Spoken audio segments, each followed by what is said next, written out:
मैं मानवी खेतान और वक्त हो चला है आज की 10 बड़ी खबरों का। अब चीनी नागरिक फिर से भारत आ सकेंगे। भारत ने फिर से चीनी नागरिकों के लिए टूरिस्ट वीजा जारी करने का ऐलान कर दिया है।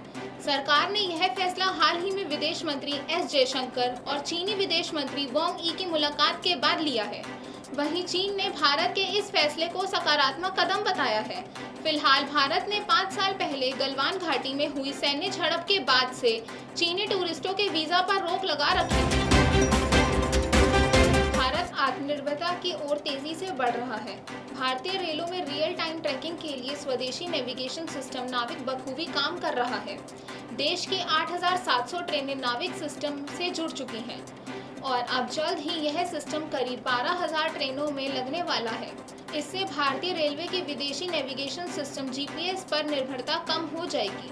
नाविक नेविगेशन प्रणाली भारत और उसके आसपास के क्षेत्र में 1500 किलोमीटर तक की रेंज में सटीक सेवाएं प्रदान करने में सक्षम है। संसद में पूछे गए एक सवाल के जवाब में केंद्रीय विज्ञान एवं प्रौद्योगिकी मंत्री जितेंद्र सिंह ने इसकी जानकारी दी है।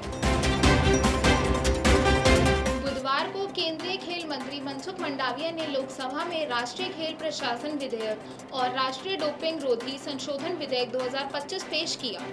इन विधेयकों को भारतीय खेल में पारदर्शिता, जवाबदेही और बेहतर प्रशासन की दिशा में महत्वपूर्ण कदम माना जा रहा है।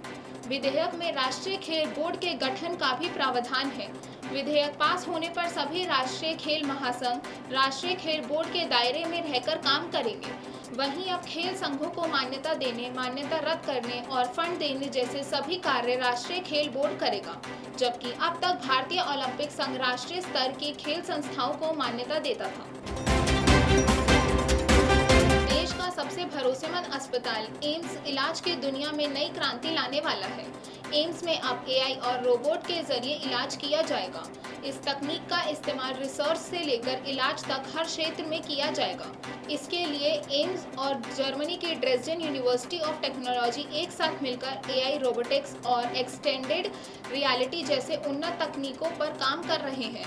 इलाज के लिए बेहतर तकनीकों के लिए 15 से 18 जुलाई के बीच जर्मनी में एक विशेष वर्कशॉप का आयोजन किया गया, जिसमें भारत और जर्मनी के विशेषज्ञों ने एक साथ मिलकर हेल्थ केयर के भविष्य को लेकर चर्चा की है। वर्ष 2024-25 में देश भर में एनसीईआरटी की किताबों की बिक्री का आंकड़ा बीते सालों की तुलना में बढ़कर 2 गुना से भी ज्यादा हो गया है। बुधवार को शिक्षा मंत्रालय ने संसद में इसकी लिखित जानकारी दी है।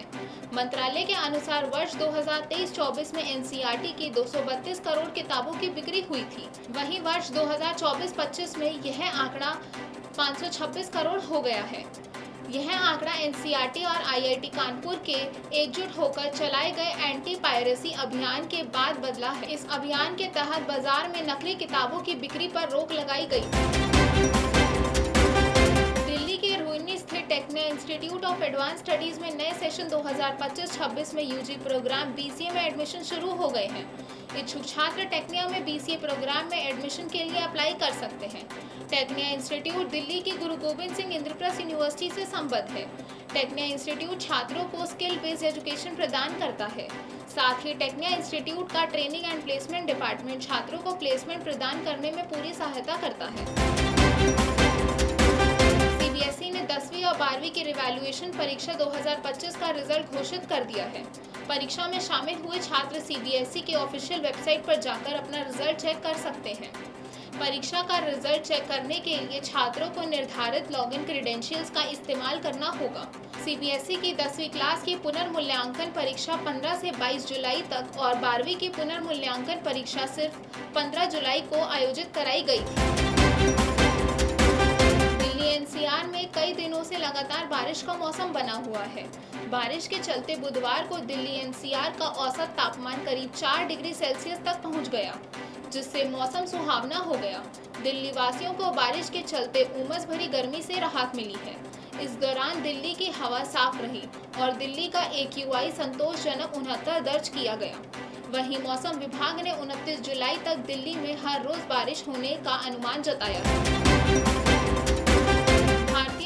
क्रिकेट टीम ने तीसरे और अंतिम वनडे मुकाबले में इंग्लैंड को हराकर ट्रॉफी अपने नाम कर ली है। भारत ने वनडे सीरीज में इंग्लैंड को 13 रनों से हराकर 2-1 से सीरीज जीत ली है। इससे पहले भारत ने 3-2 से 5 मैचों की T20 सीरीज भी जीती थी। वहीं भारत ने पहली बार इंग्लैंड में एक ही दौरे में वनडे और T20 दोनों सीरीज जीतने का खिताब हासिल किया है।